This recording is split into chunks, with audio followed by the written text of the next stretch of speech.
सभी को नमस्कार। मैं Manoj Chopra, assistant professor history, government PG college Pratapgarh. आज आपके साथ प्राचीन भारत के ही एक छोटे से टॉपिक सुदर्शन झील पर चर्चा करूंगा। मैंने इसके कुछ महत्वपूर्ण तथ्यों को एक जगह पर समेटने का प्रयास किया है। सुदर्शन झील से कई बार प्रतियोगी परीक्षाओं में प्रश्न पूछा गया है। इस झील का निर्माण चंद्रगुप्त मौर्य के सौराष्ट्र प्रांत के राज्यपाल पुष्यगुप्त वैश्य ने पश्चिमी भारत में सिंचाई की सुविधा के लिए करवाया। अर्थात सबसे पहले इस सुदर्शन झील का निर्माण मौर्य वंश के राजा चंद्रगुप्त मौर्य के समय इनके सौराष्ट्र प्रांत के राज्यपाल पुष्यगुप्त वैश्य ने पश्चिमी भारत में सिंचाई की सुविधा के लिए इस झील का निर्माण कराया। बाद में सम्राट अशोक के समय इस झील पर एक बांध बनवाया गया एक यवन अधिकारी तुसाफ के द्वारा। अर्थात जिस झील का निर्माण चंद्रगुप्त मौर्य के समय हुआ था, उसी झील पर बांध बनाने का काम चंद्रगुप्त मौर्य के बाद उनके ही वंश के प्रतापी राजा सम्राट अशोक के एक यवन अधिकारी तुसाफ के द्वारा इस झील पर बांध बनाया गया। कुछ दिनों बाद ये बांध टूट गया।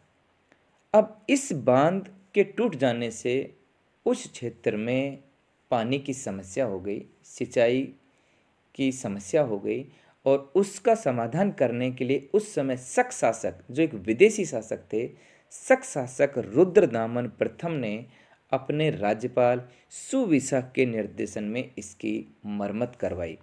रुद्रदामन विदेशी वंश, शक वंश के राजा थे और इनके जूनागढ़ अभिलेख से इस झील के बारे में हमें व्यापक जानकारी प्राप्त होती है। इसी जूनागढ़ अभिलेख में चंद्रगुप्त मौर्य और सम्राट अशोक दोनों का वर्णन किया गया है, और इसी अभिलेख से हमें पता चलता है कि जब शक शासक रुद्रदामन प्रथम यहाँ पर थे, उस समय इस झील पर बनाया हुआ बांध टूट गया था और शक शासक ने उस झील पर वापस से उस बांध की मरम्मत कराने का काम किया। गुप्त काल में गिरनार प्रशासक, गुजरात में ही है, चक्रपालित ने इस झील के तट पर विष्णु की प्रतिमा स्थापित करवाई। गुप्त वंश के राजाओं के जो उनकी वैष्णव मत में आस्था दर्शाता है। शैव और वैष्णव, इस मत का बहुत अधिक प्रचार प्रसार हुआ गुप्त काल में। गुप्त काल की जो मुद्राएं हैं उनके ऊपर भी इस प्रकार का वर्णन मिलता है कि जिससे हमें पता चलता है कि ये शैव मत को मानने वाले थे या वैष्णव मत को मानने वाले थे, जैसे बैल की आकृति के सिक्के। इसी प्रकार गुप्त वंश के समय में ही चक्रपालित ने वहाँ पर विष्णु की प्रतिमा स्थापित करवाई थी इस झील के किनारे।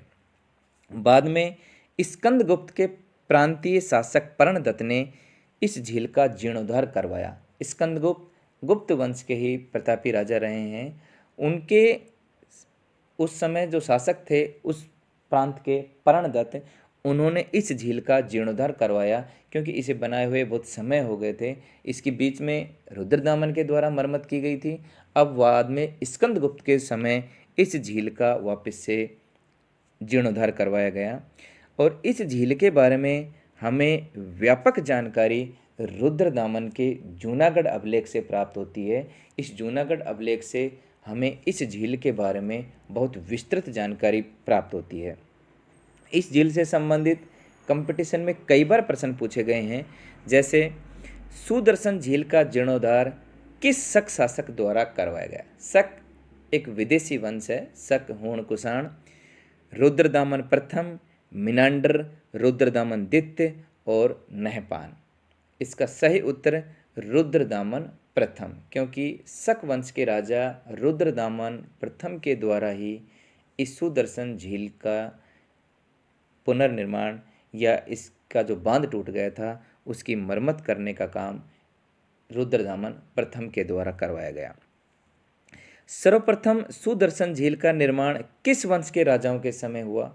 सबसे पहले सुदर्शन झील के निर्माण मौर्य वंश के राजाओं के समय हुआ, क्योंकि चंद्रगुप्त मौर्य के समय सौराष्ट्र प्रांत के गवर्नर पुष्यगुप्त वैश्य ने इस झील का निर्माण करवाया था पश्चिमी भारत में सिंचाई की सुविधा के लिए।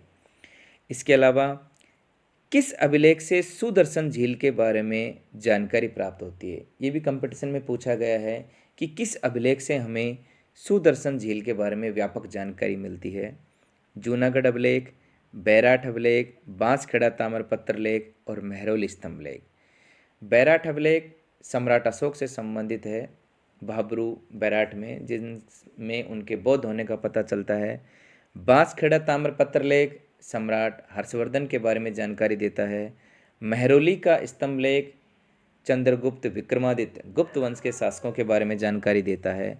और जूनागढ़ अभिलेख से हमें सुदर्शन झील के बारे में जानकारी प्राप्त होती है, अर्थात सही उत्तर इसका जूनागढ़ अभिलेख है, जो शक शासक रुद्रदामन का है। चक्रपालित ने सुदर्शन झील के तट पर किसकी प्रतिमा स्थापित करवाई गई? ये भी यूपीपीएससी में पूछा गया है कि चक्रपालित ने सुदर्शन झील के तट पर किसकी प्रतिमा स्थापित करवाई? शिव, महात्मा बुद्ध, विष्णु और गणेश। चक्रपालित के द्वारा विष्णु की प्रतिमा सुदर्शन झील पर स्थापित करवाई गई। इसके अलावा निम्नलिखित में से किस अभिलेख में चंद्रगुप्त मौर्य और अशोक दोनों का उल्लेख किया गया है? 4 अभिलेख नीचे दिए गए हैं।